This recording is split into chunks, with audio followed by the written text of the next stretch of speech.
Ashton Kutcher filed for divorce from Demi Moore. And now Demi Moore is actually demanding alimony, which is kind of amazing because she is an actress herself, and I assume, of course this is a huge assumption, she has money. So what does she need alimony for? They do not have children, but just because she's demanding it doesn't mean she's gonna get it. So we should be clear about that. But it does call into question the whole system that California has for alimony. And like I read into it, and of course there are a number of different things that people take into consideration when they grant alimony, like how long have you been married, how much money does the supporter make, how much money does how much time does the housewife need or house husband need in order to get an education, have some sort of skill to get a job. There's so many different factors that play a role. But oftentimes I feel like alimony is usually a way to force a husband to pay his wife who can go out there and work herself. Like in this case, look, there are definitely housewives out there that have dedicated everything to the household, to raising the kids, but that's not the case here. She's an independent actress who is wealthy on her own. Yeah, and the formula might make some sense, etc., and it's not comical in a normal situation, as Anna described.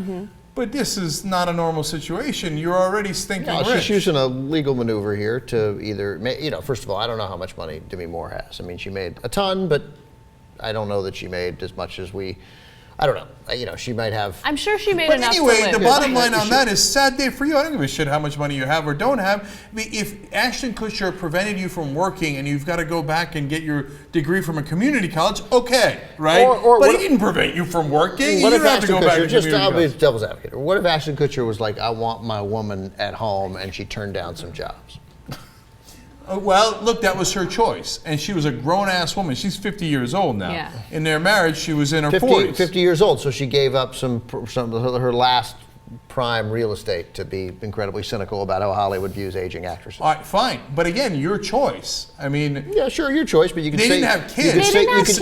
Look, this is what it's about. This is why the story rubs me the wrong way. I hate it when women use alimony as a way to get strike back against their husband. And that's exactly what this is, right? It seems like the divorce, obviously they were trying to work out a settlement where maybe because they shared assets for years, there might need to be some money transferred as part of the settlement. He's like, well, that's all right. He's making a gazillion dollars now. She's obviously not. His earning potential for the next 15 years is through the roof. Hers is not. Yeah, she made $24 million last year alone off 2.5 men. So there was some settlement, and he's like, all right, well, I'm going to give you $4.5 million, and we're done with this based on our time together, blah, blah, blah. And she wanted $8, and now he's taking that away, and so now she's suing for alimony. So, right, okay. That's probably what happened, and maybe there could have been a decent settlement of the houses, et cetera, et cetera. But keep it real. What's happening in reality is he made $24 million. He hit this jackpot on 2.5 Men after they got divorced. It's driving her crazy. He's now dating Mila Kunis. Look at that pop culture knowledge. Okay, and that's absolutely driving her out of her mind. Yeah. So she's holding him. Is that right? He's dating Mila Kunis? I didn't even know. Yeah. So now she's holding him. She's holding the. She's lovely. Yeah. Well, and that also drives Demi Moore crazy, and so she wants money. She wants to get paid. Yeah. And it's just a hostage-taking situation, and it's BS. If I was the judge, I'd be like, yeah, sad day for you. You know, you're done. The rules don't not apply just because you guys have a lot of money. I mean, believe me, she's, as evidenced by this conversation, she has not struck a sympathetic tone in this. But he should. But they all, in the interest of justice and in the interest of everyone not hating both of them, like they should work that out.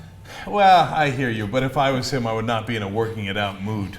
Look, for me, it's not so much about Ashton Kutcher and Demi Moore. Like, this is rich people problems. You know, right. I don't care. It doesn't matter to me. But I think that it's just symbolic of the system that we have in place for alimony, for child support, for parental rights. Guys always get screwed over. And a lot of times, I hate to admit this, but it's true, women will use the system as a way to get revenge. And that's not okay. Yes, but the reason they will, and that's not okay, but the reason the system is there is because a far higher percentage of men took advantage of the old system to abandon the people who had been loyal to them and their families and take care of their kids.